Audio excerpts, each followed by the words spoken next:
Hi, everyone. Let's talk a little bit about anxiety. Again, once more, I talked about it before, and actually, it's quite a theme nowadays. There is a huge recent increase in anxiety disturbances, also in depression disturbances all over the world, namely since the pandemic.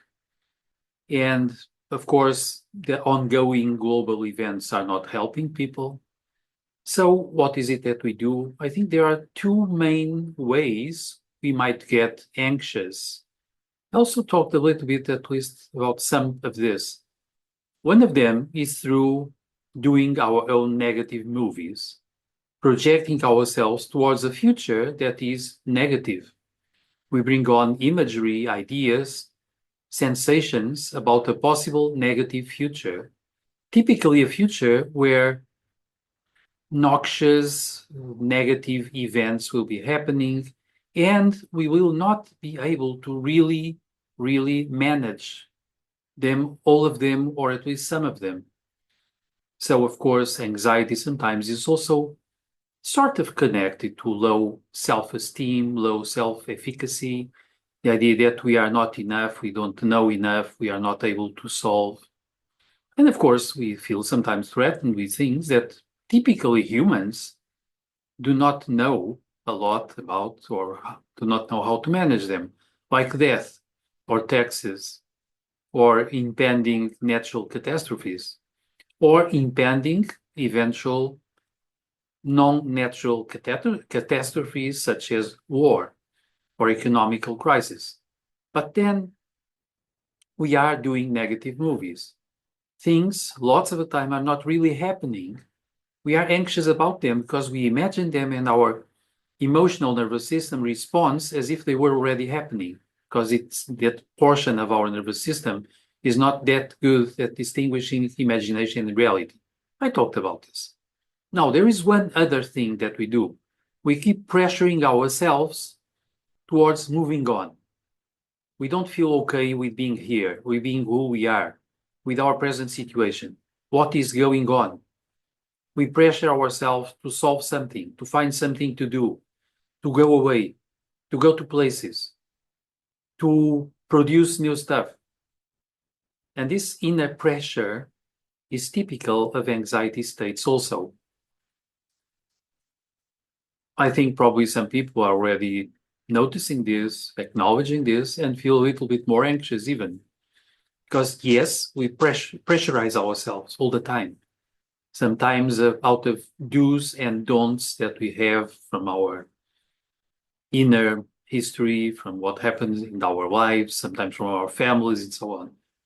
Now, this pressure does not help. It implies that we are not really okay with being here in the moment, being ourselves, and accepting everything, which is already on the side of the antidote to anxiety. Lots of the time, we search for solutions for anxiety, like taking some pills, smoking cannabis, or doing meditation, or relaxing a lot, or walking in nature, exercising.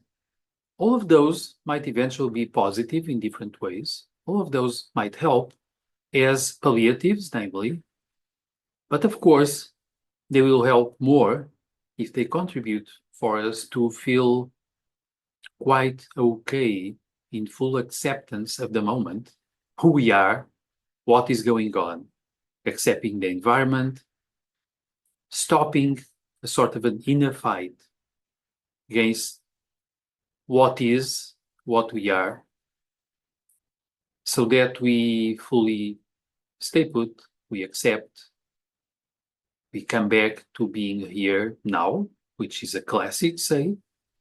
But how do we do this? Well, we should go perhaps in the opposite direction of what we do when we are moving towards the future, pressurizing ourselves, when we are trying to move to something else all the time, something else within, something else without. The thing is that we may actually do it differently.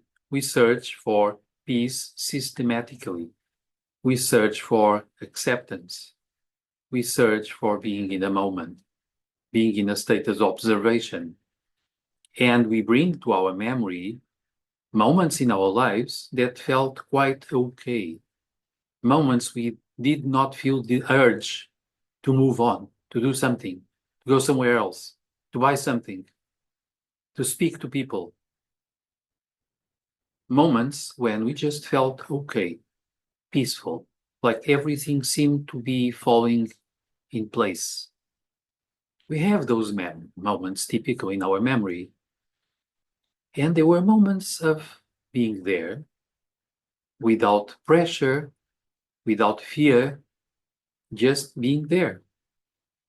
In a way, I'm also talking about the marvelous art of doing nothing.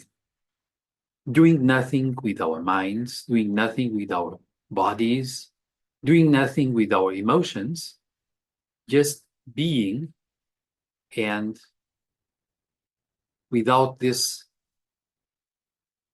urge to move. And when we do this, eventually we get closer to peace, of course. So doing nothing is a precious art also. It's closer to the art of peace. And when we do nothing, eventually something starts moving, showing up, happening in our inner life. And it helps a lot if we cultivate peace and doing nothing, taking moments for really staying put. That's the general idea for this moment. And as usual, if you like this, say something, subscribe, share. See you.